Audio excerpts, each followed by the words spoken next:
በስመ አብ ወወልድ ወመንፈስ ቅዱስ አሐዱ አምላክ። በስመ አብ ወወልድ ወመንፈስ ቅዱስ አሐዱ አምላክ። በስመ አብ ወወልድ ወመንፈስ ቅዱስ አሐዱ አምላክ አሜን። ይትባረክ እግዚአብሔር አምላክ እስራኤል ወአምላክ አበዊነ ቅዱሳን ዘአብጽሐነ እስከ ዛቲ ዕለት ወእስከ ዛቲ ሰዓት። በቸርነቱ በምህረቱ ከዚህ ሰዓት ከዚህ ዕለት ያደረሰን የአባቶቻችን የእናቶቻችን አምላክ ዘላለም ሥላሴ ስለ ምህረቱ ስለ ይቅርታው ስለ ቸርነቱ ከሁሉ አስቀድሞ ስሙ የተመሰገነ ይሁንና ለእናንተም እንደሚገባ በእግዚአብሔር ሰላምታ እንዴት ሰነበታችሁ? እንዴት ዋላችሁ? ቸሩ አምላካችን መድኃኒታችን ኢየሱስ ክርስቶስ ከባሕርይ አባቱ ከአብ ከባሕርይ ሕይወቱ ከመንፈስ ቅዱስ ከወለደችው ከእናቱ ከእመቤታችን ከቅድስት ድንግል ማርያም ካከበራቸው ቅዱሳን ሁሉ ጋር በድጋሚ ስሙ የተመሰገነ ይሁን። እንኳን አደረሳችሁ። ቤተክርስቲያናችን ዛሬ ብዙ ደጋግ ቅዱሳንን በሰማዕትነትም በጽድቅም አክብራለች። እግዚአብሔር ቢፈቅድ ጥቂት ደቂቃ ነው የምንማማረው። ያው ጊዜው ትንሽ ከባድ ስለሆነ ሁላችንም በሰዓት ወደ የቤታችን መግባት ስለሚኖርብን ትምህርታችን አጭር ነው የሚሆነው። ያው ዛሬ በተለይ አበይት ጻድቃን አባ ለትጹን አባ ጰላሞንና አቡነ ገሪማ ዘመደራ የሚከበሩበት በዓል እንደመሆኑ መጠን የትምህርታችን ርዕሰ ጉዳይ ዝክረ አበው ነው የሚሆነው። ስለ ዝክረ አበው የምንነጋገርበት ምክንያት ዕለቱ ብቻ ሳይሆን ወቅቱም ጭምር ነው። መጽሐፍ እንደሚነግረን ትውልድ በቅብብል ከአባት ወደ ልጅ ከእናት ወደ ልጅ ከልጅ ወደ ልጅ ልጅ ሁሉም ነገር ይሄዳል።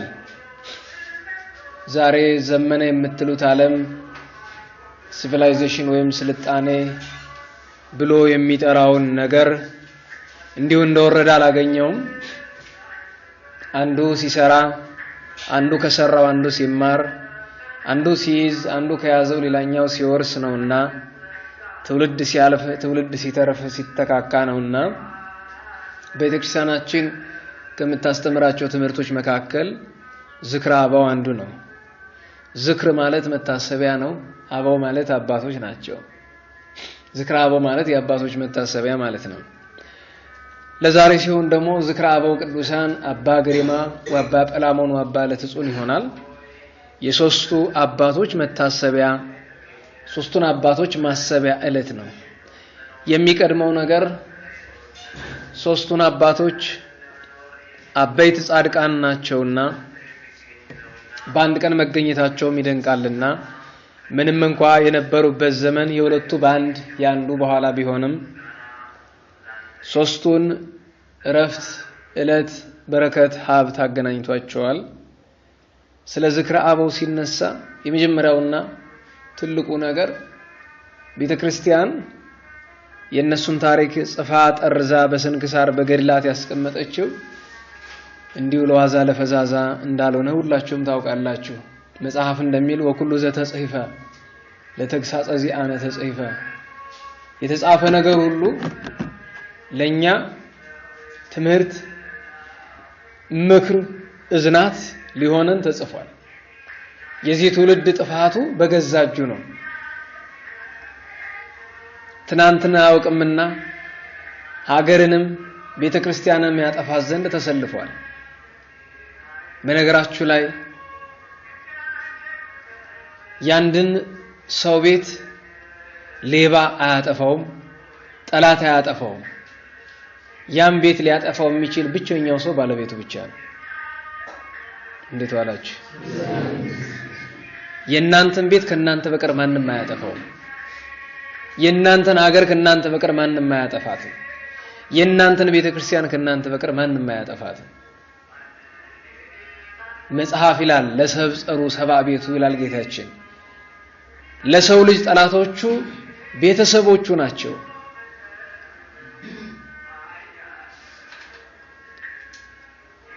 የተጻፈ ነገር ሁሉ ለኛ ትምህርት እዝናት ሊሆን ተጽፏል። ገድላትም ድርሳናትም ተአምራትም ሌሎችም መጻሕፍት ግን ወደ ትናንት ዞርን ማየት ስለማንችል ከአባቶቻችን መማር ስለማንችል ለምሳሌ ሙሉ ታሪካቸውን ለማንሳት ይጨንቃል። በጣም ብዙ ነው። የሶስቱን በአንድ ቀን መተረክ አይደለም ያንዱን አሳክቶ መተረክ እንኳን ይጨንቃል። ግን ዝክራበው ስንል አባቶችን የምናስባቸው አስበናቸው ልንጨምርላቸው አይደለም። አስበናቸው እነሱን በማሰብ ከሚገኝ በረከት ለመሳተፍ እነሱን በማሰብ ከሚገኝ ትምህርት ለመሳተፍ እነሱን በማሰብ ከሚገኝ አማላጅነት ለመሳተፍ ነው እንጂ አይደለም እነዚያን ጻድቃን ትናንትና በቀደም የሞቱ ነገስታትን ለበጽድቅ ማናነሳቸው እንደና አጤ ኃይለ ሥላሴ ያሉትንም እንኳን ብናስባቸው ምን ጨምሮ ምን ቀንሰው ነገር የለም። ወደ ኋላ መመለስ እግዚአብሔር አባቶቻችን ሲነግሩን ከሌላው አካሉ ይልቅ አንገቱን እንዲዟዟር ያደረገው ወደ ሁሉም አቅጣጫ እንዲያይ ነው። አይንን ፈጥሮ አንገት እንዳይዞር ቢያደርግ ኑሮ ከባድ ነበር። ያ አይነ ትልቁ አጋዡ አንገት ነው። አይንን አንገት ወደ ፈለገው አቅጣጫ ይዞት ይዞራል። በተለይ ከምንም በላይ ወደ ኋላ መመልከት ጥሩ ነው ይላሉ አባቶቻችን። ለምን ብትል በአካለ ስጋ ከሆነ ጠላት የሚከተል ከኋላ ነው። ጠላትን ማየት ትችላለህ።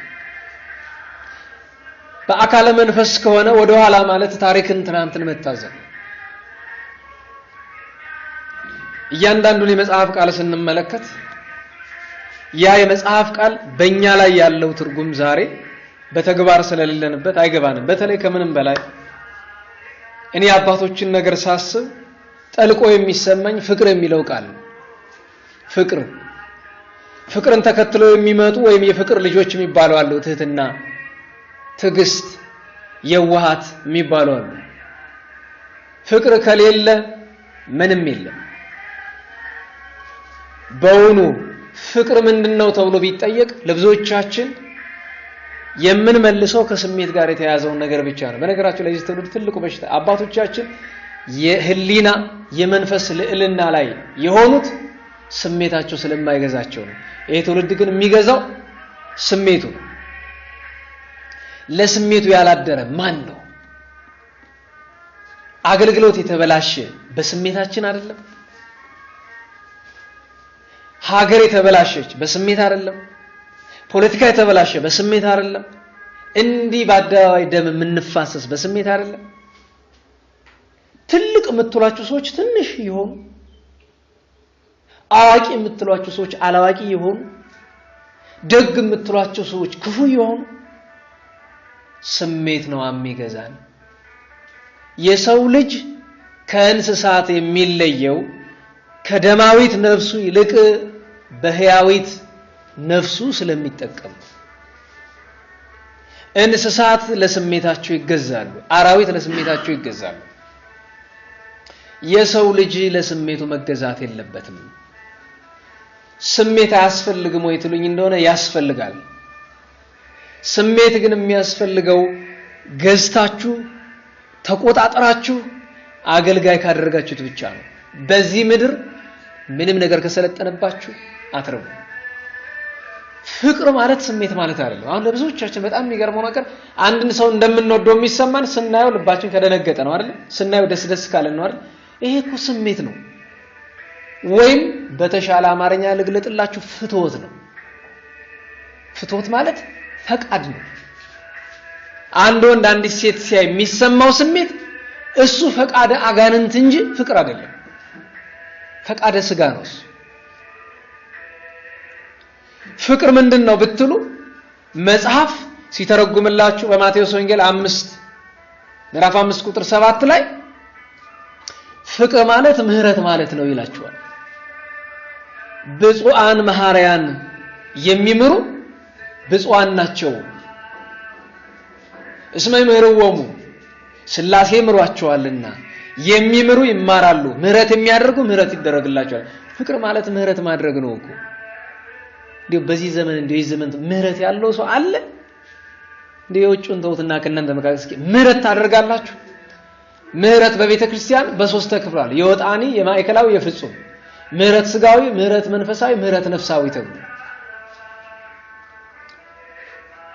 የወጣኒ ወይም ስጋዊ ምህረት ማለት ለተራበ ቆርሶ ማጉረስ፣ ለታረዘ ቀዶ ማልበስ፣ ለተጠማ ቀድቶ ማጠጣት ነው። እስኪ ሰሙት። ጠዋት ስትነሱ የተራበ ወገን አለና ዛሬ ለአንድ ለተራበ ወንድሜ፣ ዛሬ ለአንዲት ለተራበች እህቴ ምሳ ማብላት አለብኝ ብላችሁ ከእንቅልፋችሁ ተነቁ አሰባችሁ ታውቃላችሁ? እንዴት ዋላችሁ? እንደዚህ አይነት ሐሳብ ጭንቅላታችሁ መጥቶ ያውቃል? እርግጠኛ ነኝ መጥቶ ያውቃል። ይሄ እንደዚህ የሚያሳብ ይመጣላችሁ ካላችሁ በእውነት እግራችሁ ላይ ወድቄ ጫማችሁን እስማለሁ። በረከታችሁ ያስፈልገኛል። እንዲህ የምታስቡ ካለ ጠዋት ስትነሱ ወንድሜ እህቴ የምትለው የምታውቀውን ጓደኛን አይደለም፣ ወንድ ሴትን ሴት ወንድን አይደለም። መንገድ ላይ ከወደቀው አንዱን ዛሬ አንገቱን ቀና አድርጌ አብልቼ አጠጥቼ ወደ ቤቴ መመለስ አለብኝ ብሎ የሚያስብ ልብ ያለው ሰው ማለት እሱ ትንሽ ፍቅር ስጋዊ ፍቅር አለው ይባላል። ስጋዊ ፍቅር ማለት እሱ ነው። ለታረዘ ማልበስ፣ ለምሳሌ ዛሬ ባቡነ ገሪማ ስም ትንሽ ጽዋ ቀድቶ ማጠጣት፣ ባቡነ ገሪማ ስም፣ ባቡነ ለትጹን ስም፣ ባቡነ ጰላሞን ስም ትንሽ ቁራሽ ስራዬ ብሎ ቆርሶ ለሰው ማጉረስ ሰማያዊ ርስት ያስከፍታል። ይሄን ግን የሚያስብ ጭንቅላት የለንም፣ ደንቁረናል። የለም ልማድ ነው፣ ዘልማድ እንዳለ። ከዛ ውጪ ስጋዊ ወይም የወጣኒ ምህረት የብቻ አይደለም። አንድ ሰው ስጋዊ ፍቅር ወይም ምህረት አለው የሚባለው በድሎ ማሮኝታን ተበድሎ ይቅርታን ሲያውቅ ነው። ሰምታችኋል? በድሎ ምን አይሰማም? ተበድሎ እስኪ በጧት ተነስታችሁ ዛሬ ይቅርታ መለው ሰው አለኝ ትላላችሁ? እንላለን? የለንማ። እኛ እኮ የቅዱሳንን ገድላት የምንፈልገው ለዛ ነው እኮ። መጽሐፍ ቅዱስንማ ማንም ይዞታል። አምናለሁ አትበለኝ። ካንተ ቀድሞ አጋንንት ያምናሉ፣ አንተን የሚያስቱ አጋንንት ያምናሉ። ሕይወቱን ነው ተግባሩን ነው እኛ የምንፈልገው። ስለዚህ ያቺ ትንሿ ገና መነሻ የምትባለው ፍቅር ስጋዊ ምህረት ናት። እሷ እንኳን አይለችንም፣ ልትኖረን ይገባል። ቀጥሎ ምህረት መንፈሳዊ ነው። ምህረት መንፈሳዊ ማለት የካዶርን ወደ ሃይማኖት፣ የበደለውን ወደ ንስሐ ማምጣት ነው። ይሄ በምህራን ስራ ነው። የመጨረሻው ምህረት ነፍሳዊ ነው። ምህረት ነፍሳዊ ማለት መጥወተ ርዕስ ነው፣ ራስን አሳልፎ መስጠት። ዛሬ አባለትጹንን የምናስባቸው በሱ አይደለም። በማቴዎስ ወንጌል ይቅርታ፣ በዮሐንስ ወንጌል ምዕራፍ 15 ቁጥር 13 ቁጥሩን ካልተሳሳትኩ 15 13 ላይ ይመስለኛል። አልቦ ዘይአቢ ወይሄይስ እምዝ ፍቅር ከመብእሲ ዘይሜጡ ነፍሶ ቤዛ አይረክቲሁ።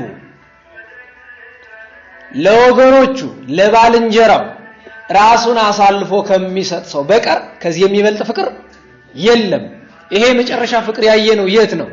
የዮሐንስ ወንጌል ምዕራፍ 19 ቁጥር 25 ላይ ጌታችን መድኃኒታችን ኢየሱስ ክርስቶስ በተሰቀለ ጊዜ አይደል ያየነው?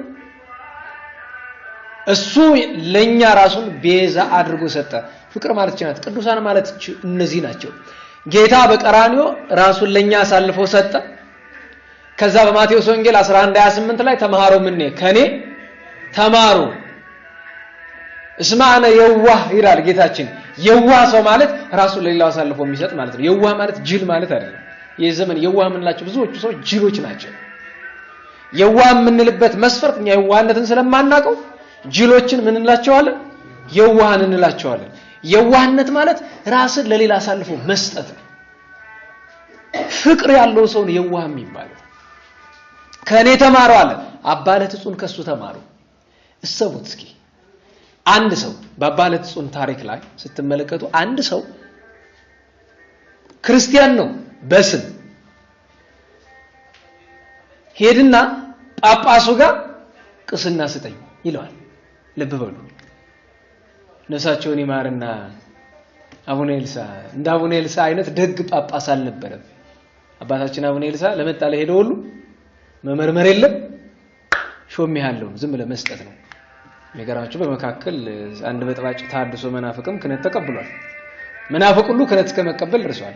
እንግዲህ በእኛ ዘመን ክህነት ያልተቀበሉ እነማን ናቸው? እንግዲህ እንደ አሜሪካ ጴንጤ ሴቶቹ ናቸው የቀረባቸው። ካረፉ በኋላ ለወቅሳቸው ፈልጌ ሳይሆን እውነት ነው አንዳንዴ ማለት በአይናችን ያየነውን ነገር መጽሐፍ ይላል ወበዘርኢነ ሰማዕተነ ከውን ያየነውን እንመሰክራለን ብሏል። ደግ ሰው ናቸው ግን ደግሞ በሥርዓተ ቤተክርስቲያን ላይ ብዙ ጥሰት ነበር በተለይ በክህነት ላይ ለምን ሲባሉ ምን አለ ማህበረሰብ ይባርክበት ይሄ እኮ የክህነትን ዋጋ ማውረድ ማዝቀጥ እኮ ነው። ቤተክርስቲያናችን ዛሬ ፍዳዋን የበላችው ደረጃውን የጠበቀ ካህን ዲያቆን ስለሌላት አይደለም መስፈርቱን የሚያሟላ ስለሌላት ከግራኛ አመድ አለመሻል እኮ ነው። ግራኛ አመድ ያጠፋትን ቤተክርስቲያን እኛ እንደገና ተባብረን እናጥፋት። ብዙ የከተማ ዲያቆናት ውዳሴ ማርያም እየተማሩ ዲቁና ያመጣሉ። የሚገርማችሁ ነገር ሳትማሩ አታምጡ። ክህነቱ ምን ያደርጋል? ተምራችሁ ብትተውት ይቀላችኋል። ተምራችሁ አታምጡት ክህነቱ። እግዚአብሔር ከፈቀደ ነው ይመጣል፣ ችግር የለው። ክህነት እኮ ማዕረግ አይደለም፣ መጀመሪያ ዕዳ ነው እኮ ፍዳ ነው። ገሃነመ እሳት የሚያስገባ ፍዳ ነው እኮ። እኔ ይገርመኛል ሰው ሄዶ ክህነት ለመቀበል ትኩረት ሩጫ በሩጫ ዲያቆን መሆን ጥሩ ነው፣ ካህን መሆን ጥሩ ነው። ጥሩም የሆነው ግን ራስህን ለመከራ ያዘጋጀ ስትሆን ብቻ ነው። ራስህን ለፍዳ ለምድራዊ መከራ ያዘጋጀ ስትሆን አገልግሎት ነው። እኔ ብዙ ጊዜ ደጋግሜ የምለውና እንዲገባችሁ የምፈልገው ነገር አለ። ብዙዎቻችሁ መድረክ ላይ በሚቆሙ ሰባካያንና ዘማሪያን በሚባሉ ሰዎች እንደምትቀኑ ይታወቃል። እንደዛ ብትሆኑ ደስ እንደሚላችሁ አትቅኑ። መድረክ ላይ ስትቆሙ ሁለት አማራጭ አላችሁ። በስጋችሁ ፍዳ በልታችሁ በሰማይ ዋጋ ታገኛላችሁ፣ ካልሆነ በስጋችሁ ተዝናንታችሁ ሲኦል ትገባላችሁ። ስላስተማርክ ስለዘመርክ አትጸድቅም። እሱን ማሰብ ግድ ይላል። ዋናውና ትልቁ ነገር አባቶቻችን ለኛ ያወረሱን ፈሪሃ እግዚአብሔር ያለ ልክ እንደዚህ ሰውዬ ሄዶ ጳጳሱን ቅስና ይስጡኝ ነው። በነገራችሁ ላይ ምንድነው የሚለው ቅዱስ ጳውሎስ ለቅዱስ ቲቶ ወይ ለቅዱስ ጢሞቴዎስ ሲጽፍለት ስለ ኤጲስቆጶስነት ወይም ስለ ክህነት ሹመት ሲነግረው ሰናየ ግብረ ፈተው መልካም ስራን ተመኝቷል ይላል። መልካም ስራን ተመኝቷል የሚለው ሹመቱን ሳይሆን አገልግሎቱን እንዳትረሱ እሱ እንጂ መጽሐፈ መነኮሳት ይላል ሰይጣን ያደረበት ሰው ምን ይታወቃል? ሹመትን በመሻቱ ተብሏል። ስልጣንን የሚሻ ሰው ሁሉ ድውይ ነው። መንፈሳዊም ስጋዊም ያያችሁት አይደል? ያስመኛል ስብሰባ ላይ ቁጭ ባሉበት ሄደው ተሰብስበው ሶስቱንም አመድ አድርገዋቸው እዛም ሄደው ያስመኛል። በዚህ ዘመን ስልጣን አሁን እንደው እናንተ መካከል ይሄን ክልል አስተዳድር ተብሎ ቢሰጣቸው ይሄን ሰሞን እሺ የሚል ለማድረግ ከወር በኋላ ግን ትረሳለች። ኃጥአን ፍየልን ይመስላሉ፣ ጻድቃን አባግ በጎችን ይመስላሉ። በጎች በተሰበሰቡበት መስክ ላይ ተኩላ መጥቶ አንዱን በግ ቢነጥቅ በጎች ከበረገጉ ዳግመኛ ወደዛ መስክ አይመለሱም። ፍየሎች ግን መጥቶ ነብር አንድነት ቆይዳል ወደው ይበረግጋሉ። ትንሽ ቆይተው ግን እዛው ግጦሽ ላይ ይገኛሉ። እቺ ወንበራውን ታስፈራለች፣ እሳት ናት። አሁን ሰው ስለተገደለባት ታስፈራለች። ከወር ከሁለት ወር በኋላ ግን ትረሳለችና ለዚያች ቦታ ደግሞ መራኮት ይመጣል። ስልጣን አያጓጓም። ምን አለው ጳጳሱ መሰላችሁ? ልባም ጳጳስ ነው። ሂድ ተማር፣ ሂድ ይቅርብህ ብሎላል። በብስጭት የት ይሄዳል? ገዳም ቆብጭኖ ገዳም ሄዶ ቄስ ነኝ ይላቸዋል። ቄስ ተገኘ ብለው ሁለት ነገር አደረጉ። አንደኛ ቤተ መቅደስ ገብቶ እንዲቀድስ አደረጉት። ሁለተኛ አበምኔት አድርገው ሾሙት። ልብ በሉ፣ ክህነት የለውም ግን ይቀድሳል። የሚገርማችሁ ነገር ይሄ እኮ የትናንት ታሪክ አይደለም፣ ዛሬ እኮ አለ። እንነጋገር እንደ እውነት ነው አናውቅም። ከጎንደር እስከ አዲስ አበባ ከሰሜን እስከ ደቡብ ድረስ አንድም ክህነት ሳይኖራቸው ሁለቱም ክህነታቸውን ከጣሉ በኋላ ቤተ መቅደስ የሚገቡ የሉ። ብዙ ነገር ይታወቃል። በዚህ አልበቃውም። አበምኔት የገዳም ልብ በሉ፣ እግዚአብሔር ሲታገሰው ተመልከቱ። ኋላ አባቶቻችን ይላሉ የመጀመሪያዋን ስህተት ካላስቆምካት ሁለተኛዋ ትጸናለች፣ ሁለተኛዋን ካላስቆምካት ሶስተኛዋ ትጸናለች፣ ሶስተኛዋን ካላስቆምካት አራተኛዋ ትጸናለች። ከዛ በኋላ ምን እየሆንክ ነው የምትሄደው? ሰይጣን የሚያሳስት ሳይሆን አንተ ራስህ ሰይጣን እየሆንክ ነው የምትሄደው። ኃጢአትን በእንጭጩ ነው መቅጨት። ይሄ ሰው ሲቀድስ አንዳንድ ሰዎች ይጠራጠሩታል። ምክንያቱም አዲስ አበባ አሉ አንዳንድ ቄስ ነን ብሎ የሚያታሉ ሰዎች እና አስተዳዳሪ ሆነው ተሹሞ አባታችን ቅዱስ ይበሉ እንግዲህ በአዲስ አበባ አስተዳዳሪ ነው ቅዱስ የሚል ቅዱስ ይበሉ ሲሏቸው አንተ ችግር የለውም ይላል። ነገሩ ስለትትና አይደለም ማለቱ ስለማይችል እኛም ጋር እኮ የሚያጨበረብሩ አልፋፉ እንደ ቤተ መቅደስ በቅጥር ደረጃ የለውም እንጂ በየመንገዱ እኮ አሉ አይደል? አቡነ ዘበሰማያት ማለት የማይችሉ ግን መስቀል ይዘው የሚዞሩ ሰዎች አሉ። የሚጠራጠሩትን ሰዎች ሊቀድሱ ሲገቡ በጣም ይከብዳል። ስጋ ወደሙ ላይ መርዝ እየነሰነሰ ይገድል ነበር። እዚህ ላይ ሰው ልጅ ጥያቄ ያነሳል። ስጋ ወደሙ መርዝ ተደርጎበት ይገላል ወይ? እራሱ ስጋ ወደሙ አንዳንዴ ይገላል አይገል? እንዴት ዋላችሁ? ስጋ ወደሙ ይገላል አይገልም? አንዳንዴ መጽሐፍ ቅዱስ አይደለም አንደኛ ቆሮንቶስ 11:27 ላይ አምጣልኝ ሲገልጣ መጽሐፍ ቅዱስ አካባቢ አይቻለሁ። ስጋውን ደሙን በማይገባ የሚቀበለውን ሰው ራሱ ስጋው ደሙ ይገለዋል። መርዙን ተውትን። ስጋው ደሙ ራሱ ይቀጣል እኮ መጽሐፍ ደይኖ መቅሰፍቶ በላለ ራሱ ብሎ የተናገረለት መቅሰፍቱን በላት ብሏል እኮ።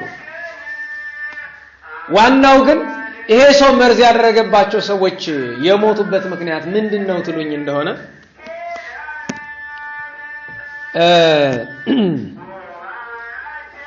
ቁጥር 27 ላይ እንዲህ ይላል። አንደኛ ቆሮንቶስ ምዕራፍ 11 ቁጥር 27 ላይ አሁንም እንዴት ዋለች? በተፈጥሮ አንዳንድ ድምጾች ቀጭን ናቸውና ጆሮ ይቆረቆራሉ። ግን ያው እንግዲህ ልባችን እንግዲህ ከሁለት ከሆነ ሁለቱንም አናገኝም። ወደ አንዱ ልባችን መሆን አለበት። አሁንም ሳይገባው ይህንን ህብስት የበላ ይህንንም ጽዋ የጠጣ የጌታችን ስጋውና ደሙ ስለሆነ ዕዳ አለበት። አሁንም ሰው ራሱን መርምሮና አንጽቶ ከዚህ ህብስት ይብላ ከዚህም ጽዋ ይጠጣ ሳይገባው ጌታችንን ስጋም ሆነ እንደሆነ ሳያውቅ ሰውነቱንም ሳያነጻ የሚበላና የሚጠጣ ለራሱ ፍርዱንና መቅሰፍቱን ይበላል ይጠጣልም። ስለዚህ ከመካከላቸውም በድንገት አንቀላፍተዋል። ሳይገባቸው ስለወሰዱ አንዳንዶቹ ታማዋል፣ አንዳንዶቹ አንቀላፍተዋል። ይሄው ነው እንግዲህ። ስለዚህ የመጀመሪያው ስጋውን ደሙን በሚገባ የሚወስደው ሰው ሕይወት ይሆናል። መጽሐፍ ይላል እሳት በላኢላ አማጽያን ለለይክዱ ስሙ ለሚክዱት የሚባላ እሳት ነው። እሳት ማህያው ለርቱ አነ ልባቸውን ላቀኑ ሕይወት የሚሆን እሳት ነው። ስጋው ደግሞ እሳት ነው። ካህናት ምን ይላሉ? በማይገባ ብትቀበሉ ደሙ የእሳት ባህር ሆኖ ያሰጥማችኋል ተብሎ ተነግሯል። ነገር ግን እነዛሱ መርዝ አድርጎ ስጋው ደሙ ላይ የገደላቸው ሰዎች የሞቱት ስጋው ደሙ ላይ መርዝ ስለተደረገ ሳይሆን እነሱ ራሳቸው የሚያስቀስፍ ዕዳ ስለነበረባቸው። በነገራችሁ ላይ እግዚአብሔር ሲቀስፍ ከሰማይ ወርዶ ሰይፍ አይመዝመር ሰውን የሚልክብ ገዳርል የሚልክ በቃ በዚህ ይሄ ሰው ክፋት እየሰራ ነው። በሱ ክፋት ደግሞ የእግዚአብሔር ፍርድ ተገልጧል። ይሄንን አደረገ። አረ በዚህ ቢያቆም ጥሩ ነበር። እንደምታውቁት ቄስ ነኝ ብቻ አላለም፣ መነኮስ ነው፣ አበምኔት ነው። ያ ማለት ሚስት ወይም ሴት ማግባት አይችልም። ምክንያቱም መነኮስ ነኝ ብሏልና ፈቃደ ስጋ ይነሳበታል። ፈቃደ ስጋ ሲነሳበት የት ይሄድ? ስትሰሙት በጣም እንደሚያሰቅቅ ገምታለሁ። ግን ሄዶ እናቱን አረከሳት በዝሙት የገዛ የወለደችው እናቱን ዝሙት ጾር ሲነሳበት ሄዶ እናቱ ላይ አበረደ። አንዴ ብቻ አይደለም ለማይቆጠር ጊዜ። መጨረሻ ላይ እናቱ ጸነሰች። እናቱ ከልጇ ሰው እንዳያውቅብኝ ብሎ ዛሬ የዚህ ዘመን ሰው እንደሚያደርገው አንዳንድ እህቶቻችንና እናቶቻችን እንደሚያደርጉት እናቱን መርዝ አጠጥቶ እሷን የሚገድል ሳይሆን ህፃኑን በማህፀን እንዳለ እንዲሞት አደረገው። ሌላም ሰራ። እግዚአብሔር ታግሶ አንድ ቀን በፍርድ መጣበት። አባ ለትጹን ማለት በምድረ ግብጽ ተወልደው ካደጉ ጌታችን በቃል ኪዳን አበይት ካላቸው ከአራቱ ጻድቃን አባ ኪሮስ፣ አባ ሲኖዳ፣ አባ አሞን አራተኛው አባ ለትጹን ናቸው። እንደናንተ ያለ የለም ከተባለላቸው አንዱ አባ ለትጹን ናቸው። የነበሩት አራተኛው ክፍለ ዘመን መጀመሪያ አካባቢ ነው። በዛ ዘመን መንኩስና የቅድስና ስራ በጣም በተስፋፋበት በዛ ዘመን ዓለምን መንነው መጀመሪያ ደብረ እስዋይት ውስጥ ሲጋደሉ ነው። ከዛ እንደገና ወጥተው በበረሃ ከተራራ ግርጌ ላይ ብዙ መከራ ተቀብለዋል። ከምንም በላይ የኒህ አባት የአባ ለትጹን ትልቁ ማረጋቸው ቅድም ያልኳችሁ ነው። መጥወተ ርዕስ ፍቅር ነው እና ከበረሃ እየወጡ የገዳሙን መነኮሳት እያጽናኑ ይመለሳሉ። አንድ ቀን ሲመጡ ያ አበምኔት ያ ክፉ ሰው ተንጋሏል፣ ወድቋል፣ ጻይረ ሞት ይዞታል። መነኮሳት ያለቅሳሉ። ቀና ሲሉ ግን አጋንንት ይዘፍናሉ ደስ ብሏቸው ምርኳቸውን ወደ ገሃነመ እሳት ለመውሰድ ደስ ብሏቸዋል። ቀረብ ብለው አንቱ ምንድነው ነገሩ? እንግዲህ አጋንንትን አይቻለሁ ምናምን ሳይሉ ምንድነው ጉዱ ምን ነዋል? እስኪ ሰዎች ይራቁልናሉና መነኮሳትን አራቁና አባቴ ኃጢአቴን ልንገርህ ብለው አሁን የነገርኳችሁ ነገር በሙሉ ዘርዝረው ነገሯቸው። በነገራችሁ ላይ ለኛ ይጨንቃል አይደል? እስኪ ሰውት አይደለም እናቱን አስገድዶ የደፈረ በእናቱ ማይፀን በመርዝ የገደለ በዚህ ዘመን የፖለቲካ ጠብ ምክንያት ደመኛ ያደረግናቸው ሰዎች አሉ አይደል? እንዴት ዋላችሁ? ደመኛ ያደረግናቸው ሰዎች አሉ አይደል? አማራና ትግሬ ደመኛ ሆኗል። አማራና ኦሮሞ ደመኛ ሆኗል። አማራና ቤንሻንጉል ደመኛ ሆኗል። እንደዛ የሚባል ምህረት ይደረጋል። ቢገነ መንገድ ላይ ሲገናኝ ሰው እርስ በርስ ምህረት ይደራረጋል። በየቦታው ቡድን ተፈጥሮ የንትን ቡድን የፋኖ የቄሮ የጄታ ነው ምናምን ተደሞ የሚሉት በዛ ማዶ አለ። ቡድን ተፈጥሮ ይሄ ቡድን ይቺን ሀገር የት እንደሚወስዳት ተሰቡት። ለጆሮ የሚቀፈውን ይህንን ኃጢአት ሰምተው አባ ለትጹን አልፈረዱም። አባ ለትጹን የፍቅር መጀመሪያ ምንድነው? አለመፍረድ። የመጀመሪያው አለመፍረድ። ሊጨንቅ ይችላል ግን አለመፍረድ በዚህ ዘመን ግን ሌላ ትርጉም አላት።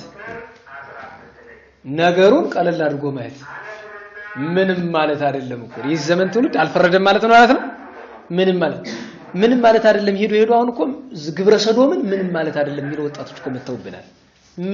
እንደውም አንዱ ልጅ የፌስቡክ ኮሜንት ላይ ምን ብሎ ጽፎ አየሁት፣ ይሄ እኮ ሜዲካሊ እንደ ዲስኦርደር ነው፣ በተፈጥሮ የሚመጣ ችግር ነው። ሆርሞናቸው ወንዱ ከወንድ ጋር እንዲገናኝ ያስገድደዋል። የደንቆሮ አለቃ ይሄ እኮ እዚህ ሰው ጭንቅላት ላይ ጋኔን አድሮ እኮ እየተናገረ ያለ። እግዚአብሔር ሲፈጥር አዳምና ሔዋንን ፈጠረ እንጂ አዳምን ፈጥሯል እንዴ? ለሱ የወንድና ለወንድ ሆርሞን የሚፈጥርለት? እኔ እኮ ይገርመኛል። ሆርሞኑን ሐኪም ነው እንደሚፈጥረው? ማንም የሚፈጥረው እግዚአብሔር። ለዛ ነው ኃጢአትን ቀለል አድርገህ አትያ ተጸጸቱ እንጸጸት። የዚህ ትውልድ አንድ ትልቅ በሽታ እኮ ጸጸት የለብንም። ትንሽ ኃጢአት እንድትሆን እንጸጸት። ሰው ላይ ግን አንፍረድ። የኃጢአቱ ጭንቅነት እንድንፈርድ ሳይሆን የሚያደርገን ለራሳችን እንድንደነግጥ ነው ሊያደርገን የሚገባ። አባ ለትጹን አልፈረዱም ግን ደንግጠዋል። ምን አላቸው መጨረሻ? ጋኔን መጥቶ ልቡን ተረግጦ ነፍሱን ከስጋው ሲለይ አባ ተማይጸንኩ በጸሎትከ ይትርሳአኒ አትርሳኝ በጸሎት ተማጽኛለሁ ብላቸው ነፍሱ ከስጋው ተለየ።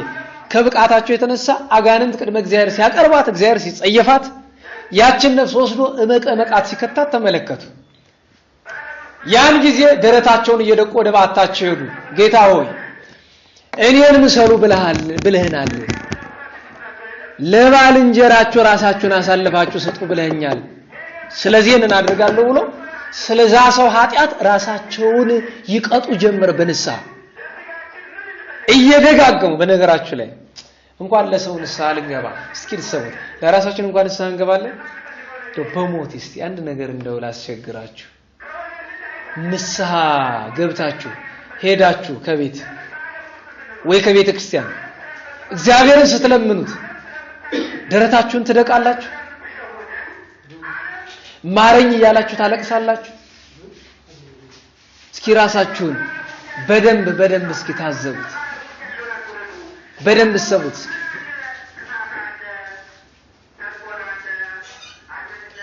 ይሄ አደራ መልእክት ነው። እንዴት ዋላችሁ? እንዴት ዋላችሁ? ንስሐ ስንገባ ምናችንን ልንመታ ይገባል? ደረታችን። ልምምድ ጥሩ ነው። እዚህ በፊት በአንድ ጉባኤ ላይ ታስታውሱ ከሆነ ደረት መድቃት ምን እንደሆነ እንኳን ትውልዱ አያውቅም ብዬ ስለማምን እኔ ደረት መድቃት እንኳን አስተምራለሁ። ደረት ሲደቃ በሸዋ ሰው ሲሞት ይደረጋል አይደል? አሁን ቀርቷል በእርግጥ መሰለኝ። ደረት ሲደቃ እጅ እንደዚህ ተጨብጦ 5 ጣት እንደዚህ ተጨብጦ ወደ ግራ አትምቱ። ልባችሁ ያለበት ቦታ ነው፣ አደገኛ ነው። ወደ ቀኝም ለመምታት አይመችም። የሚመታው ይሄ ደረት የሚባለው ዝም ብሎ አጥንት አለ አይደል? ይሄ በአጥንት የጋረደው ከሁለቱ ሳምባ በላይ ከልብ ትንሽ ጠጋ ብሎ ያለው ይሄ ነው። እዚህ ጋር ስትመቱ የእግዚአብሔር ስጦታ አለ። ሐዘንን ይገልጣል። እናቶቻችን ለሰዎች ከልብ ማዘናቸው የሚገለጥበት አንዲት ቃል አለ። ምንድነው የሚሉ እናቶቻችን በጣም ሲያዝኑ እኔን በሉ እስቲ እህቶች እንዴ ተስቷችሁ ብላችሁ ታውቃላችሁ? እኔ ወጣት ሆና እኔን ስትል አሁን መቼም እኔ ነኝ ጧት ማታ በደው የምደቆስ ለሳምንት አንድ ቀን ሁለት ቀን መተኛቴ አይቀርም። ሰው ሊጠይቀኝ ይመጣል። እናቶች ካልሆኑ በቀር ወጣት ሴት ሆና እኔን ብላኝ አታውቅም። እኔን ስላላችሁ በሽታው ይሸጋገር። ግን ፍቅር ናት እኮ እቺ ብናውቃት። እኔን ማለት ፍቅር ናት። ቅድም ያልናት እኮ ናት መጥወተርስ ራስን አሳልፎ መስጠት። ስላንተ ፈንታ እኔ ልታመምልህ፣ ስላንተ ፈንታ እኔ ልሞትልህ እኮ እኔን ምግብ ሲቀርብ በሞቴ አንተን ከሚርብህ እኔ በሞት ይሻላል ነው በሞቴ። ዛሬ አፍን ከፍተ በማርያም ብላ በእግዚአብሔር ትላለህ። ምክንያቱም ማርያም እግዚአብሔር የሚለው የተከበሩ ስሞችን እንደማያከብር ስለምታውቅ በማርያም ስላልከው የሚበላ ሰው የለም መቼም። በእግዚአብሔር ስላልከውም አይበላም። አስቸጋሪ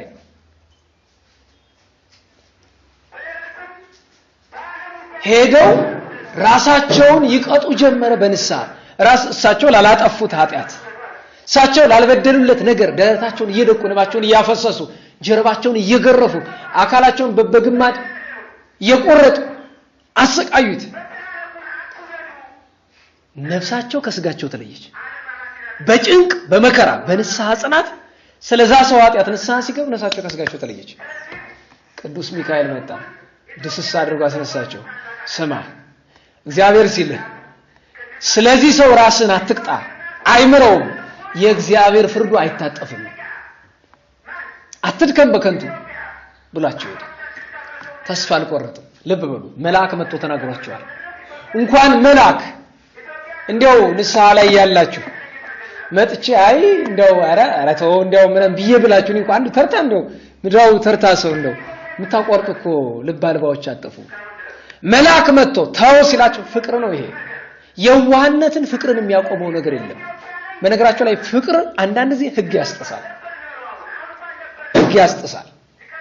ብዙ አባቶቻችን በፍቅር መካከል እናታችን ቅድስት ነሳይት ሴት ናት አይደል?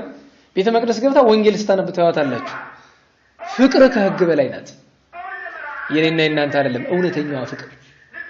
በቅዱስ ዮሐንስ አፈወርቅ ታሪክ ላይ የምናውቃት ከልማዳ ንስሐት ነጻ ቤተክርስቲያን የገባችው ፍቅር ማስገድዶ እዛ ጎትቶ ያስገባት የእመቤታችን ፍቅር ከህግ በላይ ነው። በመጀመሪያ ደረጃ ህግ እኮ ልጓም ነው። ፍቅር ላልገዛው ትውልድ አይደለም ልጓም የመጣለት።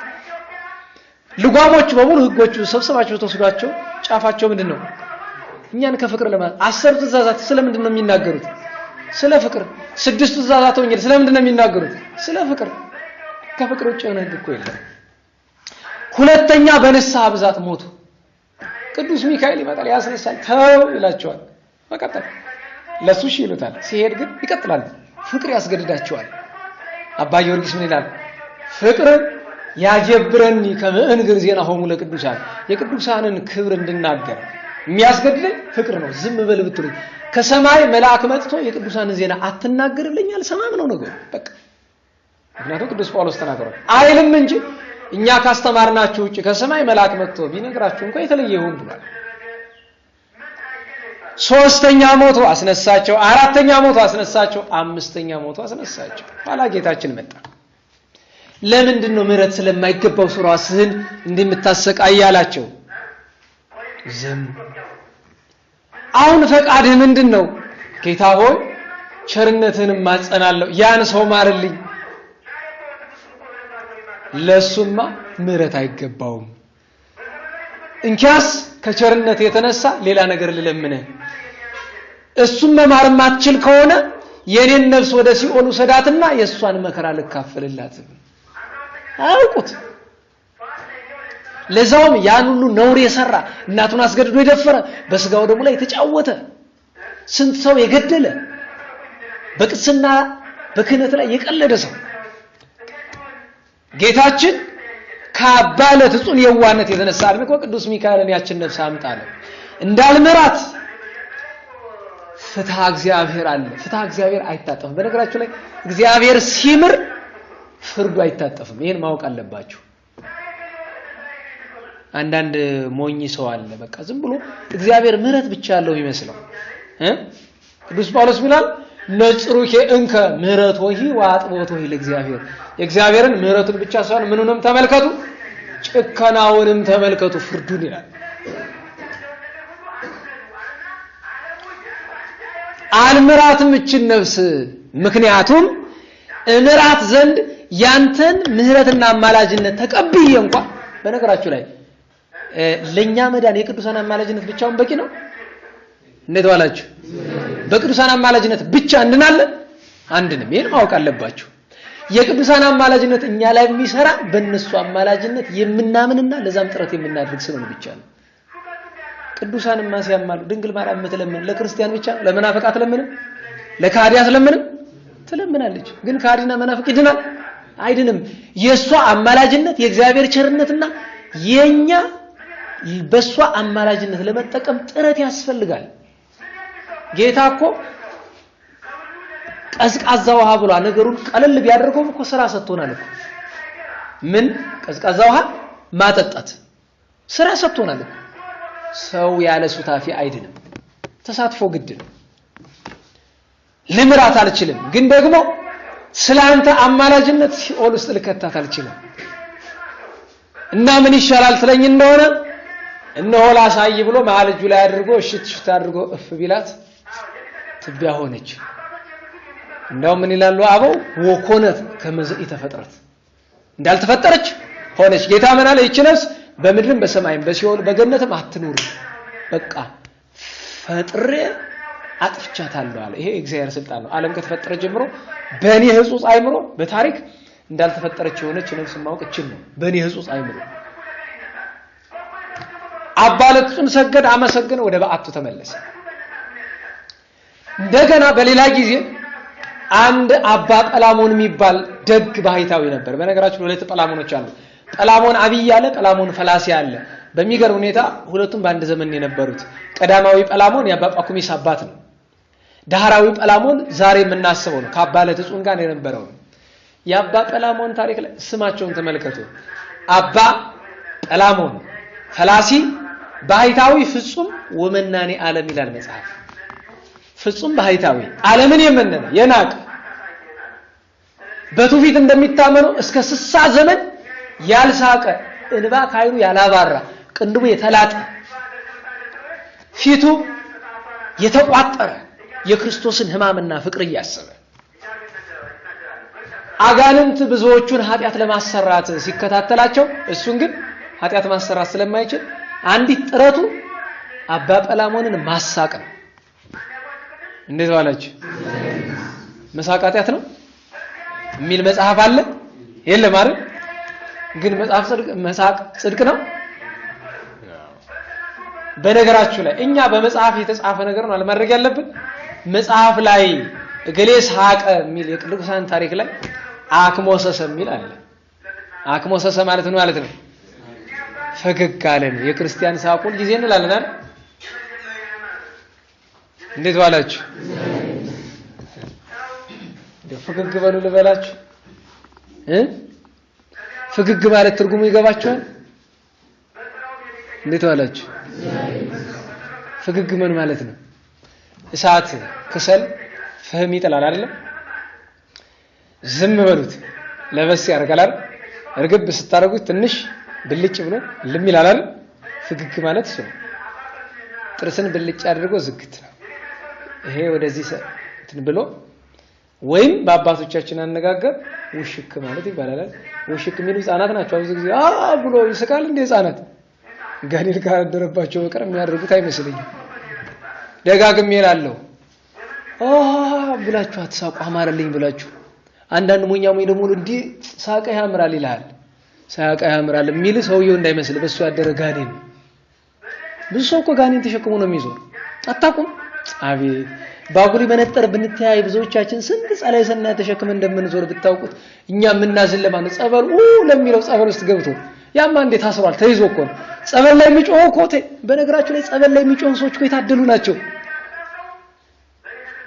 ለጊዜው በእኛ አይን አሳዛኝ ቢመስሉም ጠላታቸው የታሰረላቸው ናቸው እኮ። በቃ ተይዟል። አንዴ ጸበል ከያዘ ያዘ ነው። አቋርጠህ ከሄድክ ነው ችግሩ። ኃጢአት የሚያሰራው ጋኔን ነው ክፉ።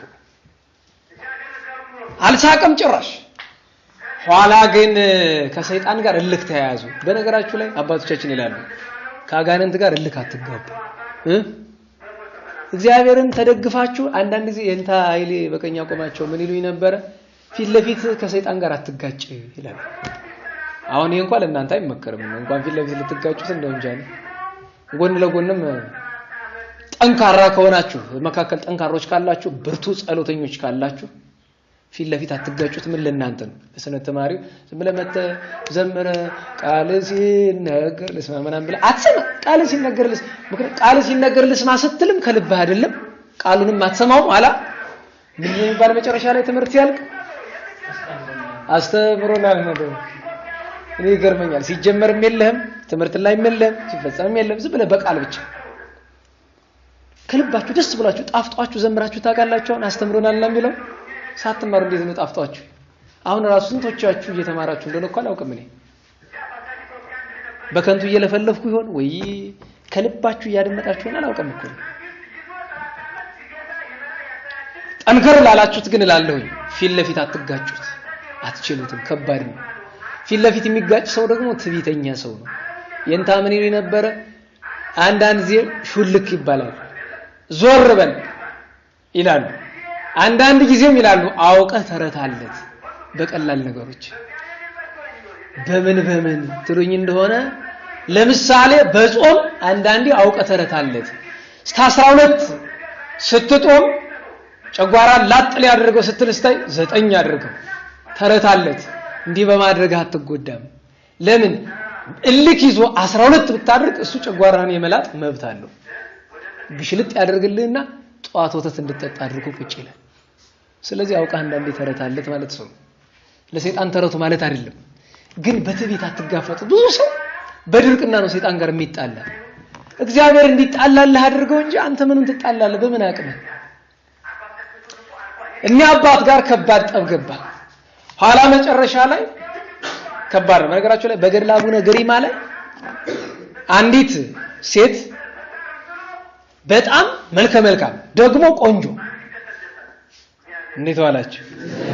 ምን አልኩኝ? መልከ ደግሞ መልከ ማለት የመልኳን ነው። ቆንጆ ማለት የድንግልናዋ ነው። ድንግልና የሌላት ሴት ቆንጆ እንደማትባል ደጋግሜ ተናግሬያለሁ። ቆንጆ ናት። በጣም ብዙዎቹ ሊያገቧት ለመኑ። የት? አድዋ። እምቢ አለች። ለምን ስትባል እኔ ለሰማያዊ ሙሽርነት ታጭቻለሁ። እኔ የክርስቶስ ሙሽራ ነኝ እንጂ ምድራዊ ጋብቻ አልፈልግም ማለች። በጣም የተመሰገነች መልካም ክርስቲያን ናት። መጽሐፍ ይላል ይታለምድዎ ወይ ተክለዎ ይባላል። አታስለምድ፣ ካስለመድክ አትከልክል። አንዳንዴ ያለ አቅማችን የሆነ ጸሎት እንጀምርና እናቆመዋለን። አንዳንዶቹም ይልታሉ ሰይፈ ስላሴ አታቋርጥ እና ውዳሴ ማርያም ነው የሚቋረጥ። ሰይፈ መለኮት አታቋርጥ እና ዳዊት ነው የሚቋረጥ። እኔ የሚገርመኝ የሚቋረጥ ጸሎት አለ። ከተቋረጠ ሁሉም ይቋረጣል ከአቅም በላይ ከሆነ። ካልተቋረጠ ደግሞ ሁሉም አይቋረጥም። ሲጀምር ጸሎት አይቋረጥም። ለምን? ስትጸልይ ረድኤተ እግዚአብሔር ይመጣል። በዛ ረድኤተ እግዚአብሔር አጋንንት ይርቃሉ። ጸሎት ስታቆም ረድኤተ እግዚአብሔር ሲቀል መጥቶ ይደጉጻል፣ አይልቅም። ከቤቷ ስትወጣና ስትገባ ሁል ጊዜ ምን ትላለች? በስመ አብ ወወልድ ወመንፈስ ቅዱስ አሐዱ አምላክ አሜን። አአምን በአብ ወወልድ ወመንፈስ ቅዱስ አሐዱ አምላክ ትላለች። አማትባ በአብ ወወልድ ወመንፈስ ቅዱስ አምናለሁ ትላለች። አንድ ቀን ስትወጣ ሳትል ቀረች። ያን ጊዜ እንዳላማተበች ሲያውቅ ሰይጣን ጎልማሳ መስሎ መጥቶ ከፊቱ አቆመ። አንተ የዲያብሎስ ተላላኪ አለችው። ልብ በሉ። ምን መስሎ ነው የመጣ? ሰው መስሎ። ምን አለች? ተሳደበች። አንደኛ ያስለመደችውን አስቀርታለች፣ ሁለተኛ ሰድባለች። ያጋኔን አደረባት። ለ3 ዓመታት ስጋዋን ምጥጥ አድርጎ በልቶ ቆዳና ጥንቷን አስቀረው። ያን ሁሉ መልኳን እልም አድርጎ በልቶ ማንም ሊነካት አይችልም። ከዚህ የተነሳች ለሩጥ ካለች ሌላ አገር ገብታ ታድራለች። ኃይለ አጋንንት ሰውነቷ ላይ ስላለ ለ3 ዓመት ተሰቃየች። ተስፋ ሲቆርጥ ወላጆቿ በተለይ እናቷ ማን ዘንድ ትሄዳለች? አቡነ ገሪማ። ከውጭና አባቴ ለልጄ ቸርነት ይድረሳት አማልደኝ፣ ልጄ ጠፋችብኝ፣ ጋኔን ተጫወተባት አለች። ይዘሻት ነይ ጸሎት ላድርስ ብለው ሲሉ አባቴ ማንም ሊይዛት አይችልም፣ እንግዲህ አስጠብቂኝ፣ እሱ ጋር ቆሜ።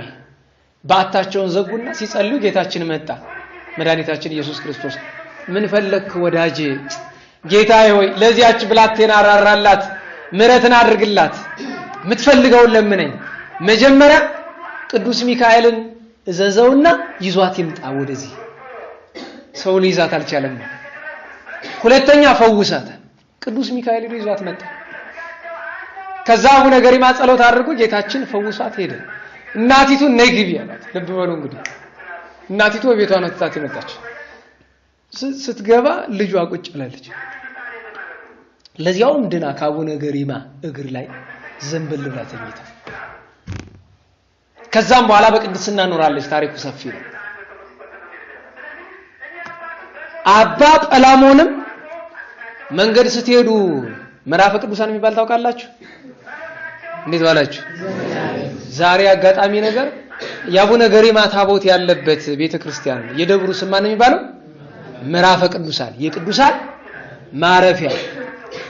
ምዕራፈ ቅዱሳን ማለት ቅዱሳን እዛ ሲያርፉ ጸሎተ ማርያም፣ አቡነ ዘበሰማያት ደግመው እግዚአብሔርን አመስግነው አልፎ የሚሄዱበት ነው። በአንዳንድ ቦታ ይሄ ልምድ ተቀይሮ ምን ሆኗል? ጣዖት ማምለኪያ ወስዶ ምን ያስቀምጡበታል? ድንጋይ። ያቺ ቦታ ስመ እግዚአብሔር መጥሪያ ናት። አባ ጰላሞን ስመ እግዚአብሔር የሚጠሩበት ቦታ ላይ ሲደርሱ ሳይጠሩ ቀሩ። ጋኔን ከች ወዲያው አይጣሉ። ልባቸውን ለማድረግ አጠፋ። የሚሄዱበትን ገበያ እየሄዱ ያሉት እንቅብ ሊሸጡ ነው። እንቅብ ይሰፋሉ። ገበያውን አስተቶ በረሃ ይዟቸው ሄደ። ሌላ በረሃ ዝም ብሎ አይናቸው ላይ ሌላ ነገር እያሳየ የት ላይ ይደርሳሉ? አንድ ከተማ ላይ። እዛ ከተማ ላይ መግቢያው ላይ አንድ በጣም ያጌጠ ግቢ አለ። አትክልቱ፣ ቤቱ፣ ባሮቹ ሁሉ ነገር ያጌጠ። ባሏ የሞተባት አንዲት ሴት ደግሞ በር ላይ ቆማለች። አዝና ተክዛ እልፍ ሲሉ አባታችን ወዴት እየሄዱ ነው? ገበያ እንቅቤ ልሸጥ ፈልጌ። እኔ ገዛዋታለሁ፣ አይድከሙ፣ ይምጡ፣ ቤቴን ይባርኩልኝ፣ አረፍ ይበሉ። ቤት ማስገባት፣ እንቅባቸውን ማውረድ፣ እግራቸውን ማጠብ፣ ምግብ ማቅረብ፣ ብላ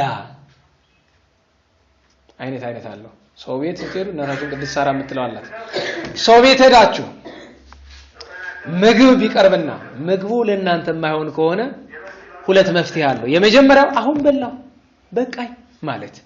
ግድ ካሏችሁ ትንሽ ዳርዳሩን ቀመስቀመስ አድርጋችሁ ጠገብኩ፣ ይሄው እኔ ልሙት ጠገብኩ በቃ። እሳቸው ስትለምናቸው እሺ ብለው አንድ ቅምስ። እንግዲህ ሰውት ሳር ሲመገብ የኖረ ሰውነት፣ ቅጠል ሲመገብ የኖረ ሰውነት ምግብ ሲያገኝ ይለመልማል፣ ይጣፍጣል። እዚህ በፊት ነግራችኋለሁ።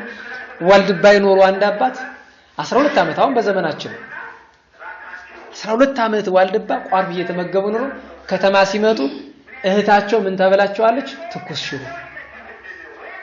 መጀመሪያ ያው አንገሸግሻቸው አልለመዱትም። እየዋሉ ሲያድሩ ምኑን ለመዱት? ሽሮ። ኋላ ምኑን ሲያስቡት አንገሸግሻቸው? ቋርፉን። አልመለስም ብለው ከተማ ቀሩ። ዋልድባ ሊድማ እህታቸው ጠላት ሆነችባቸው ማለት ነው።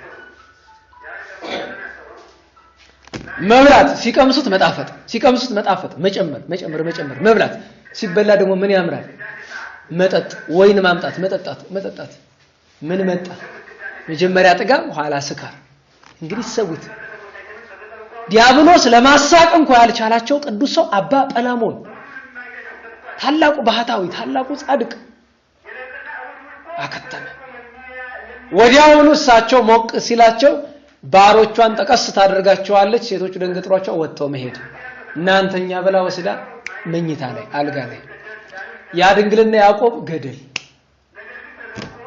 የሚያሳዝነው ነገር ግን ከእንቅልፋቸው ሲነቁ መቼም ሰው ከስካሩ ምንም ለቁ ከእንቅልፋቸው ሲነቁ ነግሬያቸዋለሁ ከተማ ዳር ላይ ግቢ አትክልት ቤት ወይዘሮ ሴት ነበር አይደል ሲነቁ የት ነው ራሳቸውን ያገኙት ጭው ያለ በረሃ ተራራ ግርጌ ላይ ወድቀው ማንም ተጣላቸው ማንም አልጣላቸውም ያ ሁሉ ነገር የሰይጣን ምትሃት እንጂ የእውነት ከተማ አልነበረም አጋንንት ቁጭ ብለው የሰሩት ምትሃት ሴቷ ራሷ ከአጋንንት አንዱ ነው እንጂ ሴት አይደለች አጋንንት ዝሙት መፈጸም ይችላሉ አይችሉም እሳቸው ግን ዝሙት እንደሚፈጽም ሰው ስለሆኑ ሆኗል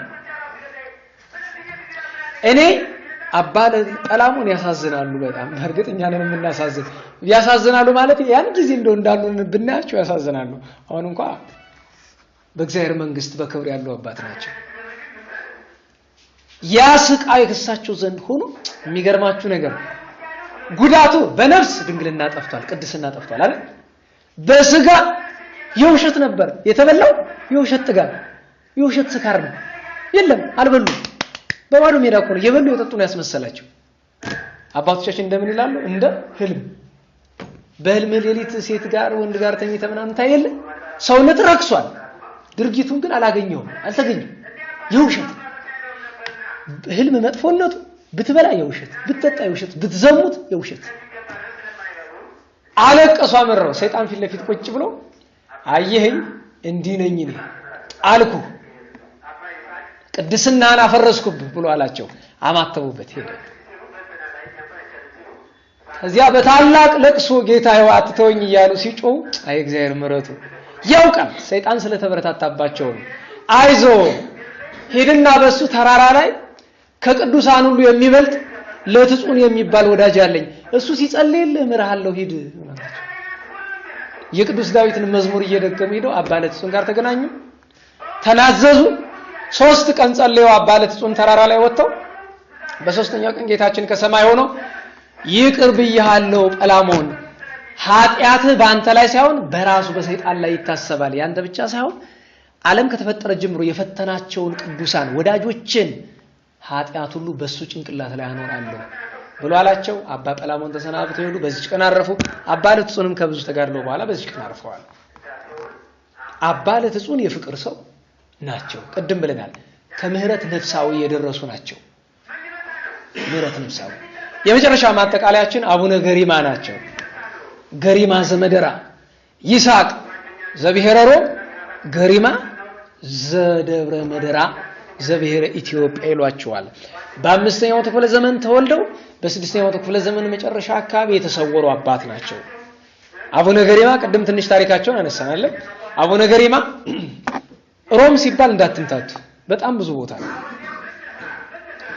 ሮም ማለት ሰፊ ክፍለ ግዛት ስለሆነ የየትኛው ክፍለ ግዛት ንጉስ እንደነበሩ አላወቅንም አባታቸው መስፍንያኖስ እናታቸው ሰፍንግያ የሮም ንጉስና ንግስት ናቸው ልጅ የላቸውም ለረጅም ዘመናት ያለ ልጅ ስለኖሩ ሲጸልዩ እናት እንዲትል ነበር ሰፍንግያ ቤተክርስቲያኑ የእመቤታችንና የብርሃናት ዓለም ጴጥሮስ ጳውሎስ ነው የቅዱስ ጴጥሮስ በቀኝ ቅዱስ ጳውሎስ በግራ የእመቤታችን ከመካከል ስላለ እዚያ ወድቃ እመቤቴ ልጅ ስጭኝ አንቺን የሚያገለግል ካልሆነ ግን ማህፀኔን በደንብ አርገሽ ዝጊው ተወለደ ስሙን ማን አሉት ይስሐቅ ለእናት ለአባቱ አንድ ስለሆነ ለእናት ለአባቱ ደስታ ስለሆነ ሁለት በግብሩ ተርጉሞት መሰለ ይገርላቸው ይስሐቅ ብሂል እንቁ ጳዚዮን ይላል የጳዚዮን እንቁ ማለት ነው አሳደጓቸው 12 ዓመት ሲሆናቸው አቡነ ይስሐቅ ማለት አቡነ ገሪማ ናቸው በልጅነት ስማቸው ትምህርት ቤት ገብተው ብሉይ ከሐዲስ ተነቀቁ ኋላ ወላጆቻቸው ባልና ሚስት ቁጭ ብለው ይስሐቅ ልጃቸው በሌለበት ይመካከራሉ። ልጃችን አንድ ነው፣ መንግስታችን እንዲወርስልን ሚስት እናጋባው ብለው ተመካክረው ቢተኙ ሌሊት መልአከ እግዚአብሔር መጥቶ እንዳታጋቡት በእጆቹ ብዙ ሰዎች ይድናሉ፣ እንዳታጋቡት፣ እሱ የኔ ፈንታ ነው የእናንተ አይደለም። ከዚያ አናጋባውም ብለው ዝም አሉ። አባት አረፈ። እያለቀሰ ያለ ህዝቡ ተሰብስበው እሱን ንጉሠ ነገሥት አድርገው ሾሙት።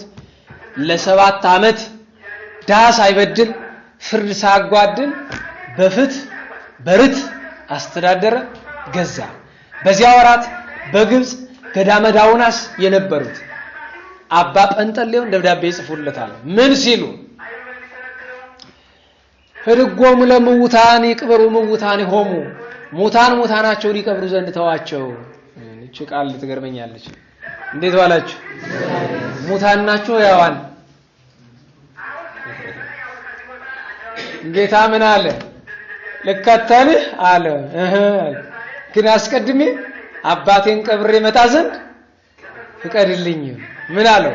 ሙታናቸውን ይቀብሩ ዘንድ ተዋቸው። ሙታነ ልቡና ሙታነ ስጋን ይቀብሯቸው ዘንድ። አሁን ትውልዱ ውስጥ ተመለከቱት፣ አስከሬን እኮ ነው የሚዞር። ዝም ብሎ ብዙዎቻችን አስከሬን ነን እኮ፣ በልብ ሙታናል የለንም። ና ብሎ አላቸው። ታሪኩ በጣም ሰፊ ነው። ላኩላቸው ደብዳቤ ሰፊ ነው። ስንክሳር ላይ እንደምታያታጨር አይደለች፣ በጣም ሰፊ ነው። ያ ደብዳቤ ሲደርሳቸው እያለቀሱ አነበቡት። የክርስቶስ ፍቅር ሳባቸው። ምድራዊ መንግስት ምን ሊያደርግልኝ ብለው ወጡ። ግን ችግሩ ከሮም ተነስተው ገዳመ ዳውናስ ለመድረስ እስከ 10 ወር ይፈጃል በእግር።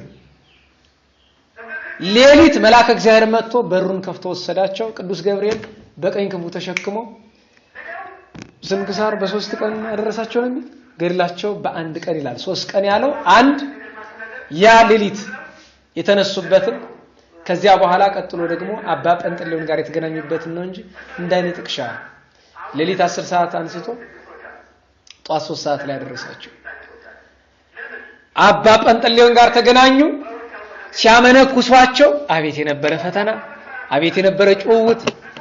ዛሬ አንዳንድ የመንኩስና ስመለከተው አንዲት የኛ የስጋ ዘመድ የሆነች በኔ እድሜ ኩያ ማለት አሁን ባለኝ እድሜ አይደለም 17 እንደዛ አመቴ ያለ ነው።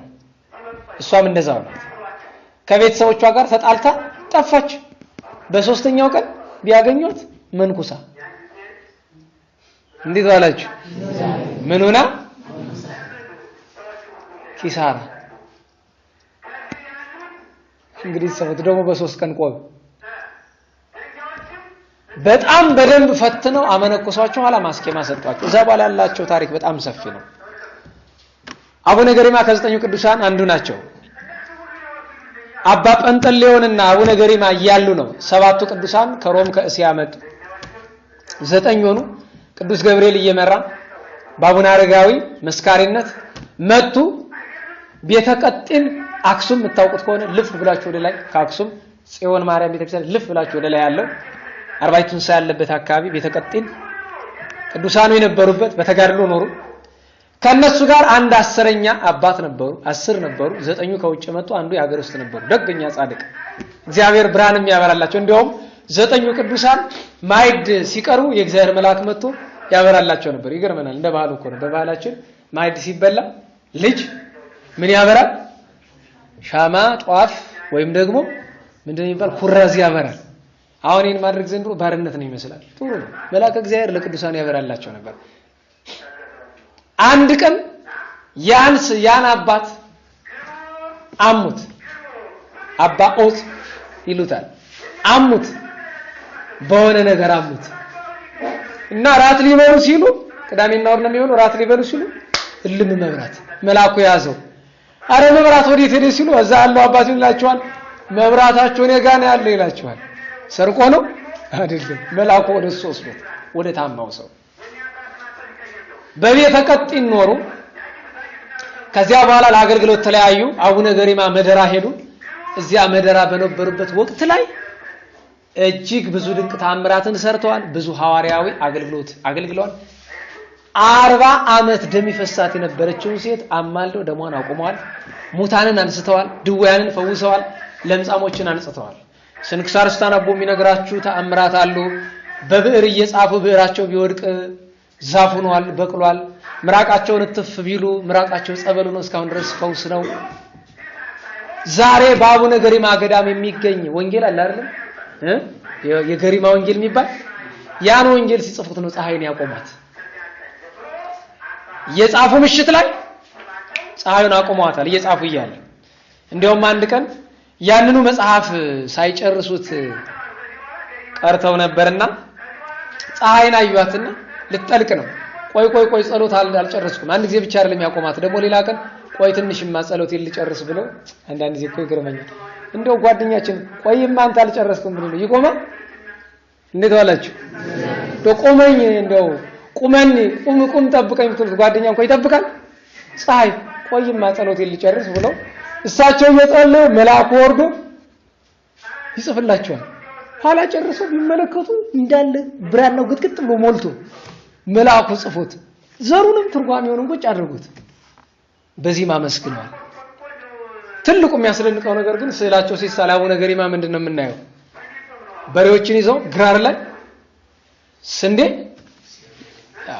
ያንን ነው የምናየውና መስዋዕት መሰዋት ፈልገው የሰርክ መስዋዕት ጧት እስከ 3 ሰዓት ድረስ ዘሩት። በሰርክ ማለትም 9 ሰዓት ላይ አሽቶ ተገኘ። ከዚያ መስዋዕት ወስደው እኔ ምን አርጌ ለአስተማሪ ሳይሰጡ ለተማሪ ጧፍ እንዴት ነው? ይሄ ስርዓት ነው። እኔ አንድ ተርታሰው ነው ግን ስርዓት ነው። ምንም ነገር የሚጀመር በእድሜም ብንስተያይ መቼም ትልቃችሁ ነኝ።